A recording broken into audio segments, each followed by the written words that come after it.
Que la force d'Europe 1 soit avec vous. La force est avec nous. Le réveil de la force, ça sort demain. Sorti en France le 16 décembre, film Europe 1. Mais vous l'avez vu, Mathieu Charest? Eh oui, j'en sors, mais je peux rien vous en dire. Ah mais si, il faut oui, mais non. Alors qu'est-ce que je peux faire quand même. 10, ça suffit pas. C'est pas assez, ça suffit Mais non, pas. mais si je parle, je me fais trancher la gorge par Dark Vador. C'est Ah ça ouais. que vous comprenez pas. Ah oui, c'est dommage. Non, en deux mots, c'est évidemment très plaisant de retrouver cet univers Star Wars. Et on a beaucoup parlé justement de celui qu'on va rencontrer aujourd'hui, Harrison Ford, Han Solo. Effectivement, l'histoire tourne beaucoup autour de lui et de sa famille. Autour Vous de en lui sortez bien. Hein. et autour donc de son personnage de Han Solo. Et oui, ce qui est amusant, c'est que, comme je vous le dis, l'histoire tourne beaucoup autour de lui, alors qu'il y a 35 ans, après le dernier épisode de Star Wars qu'il avait tourné, il avait dit qu'il voulait arrêter. Alors je lui dis, attendez, vous vous foutez de nous, quoi. Ça, vous savez, c'était facile à dire il y a 35 ans, quand on ne s'attendait pas à rempiler.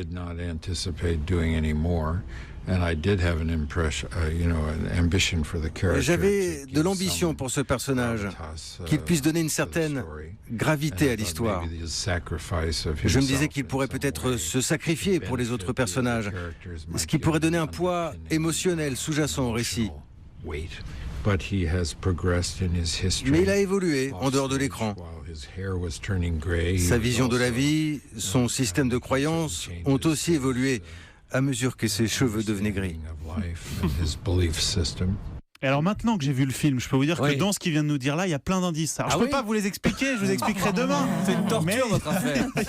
Là où ils sont très forts chez Tout le Disney, plaisir c'est est dans qu'ils- l'attente. Hein. Ils ont su trouver les arguments pour le convaincre de tout. Ils sont pour vous forts chez convaincre Disney. d'y aller, et notamment. Non, pour convaincre Harrison Harrison Ah Ford oui. de tourner à nouveau alors qu'il avait décidé de ne pas tourner. Je pense qu'il y Ils avait sont aussi- forts chez je pense qu'il y Disney. a un argument qui a dû bien fonctionner. Le plaisir de retrouver le personnage. Mais bien sûr. ceci dit, je pense qu'il était aussi très content de retrouver le personnage et de retrouver évidemment Chewbacca, dont on en entend un petit bout dans la bande-annonce. Chewie, on est à la maison.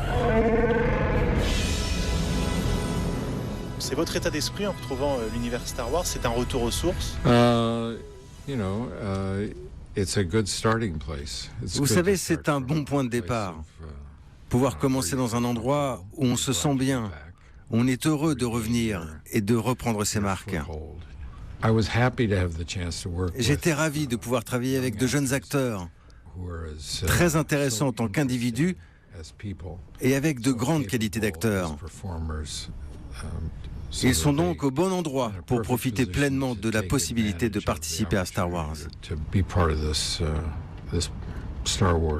Et là encore, il nous dit c'est un bon point de départ. Allez, je vous lâche une petite info. Effectivement, cette réplique, c'est la première réplique d'Harrison Ford dans le film. Incroyable, c'est Voilà. un bon point de départ. C'est un bon point de départ. Non, l'extrait qu'on a entendu dans la bande-annonce.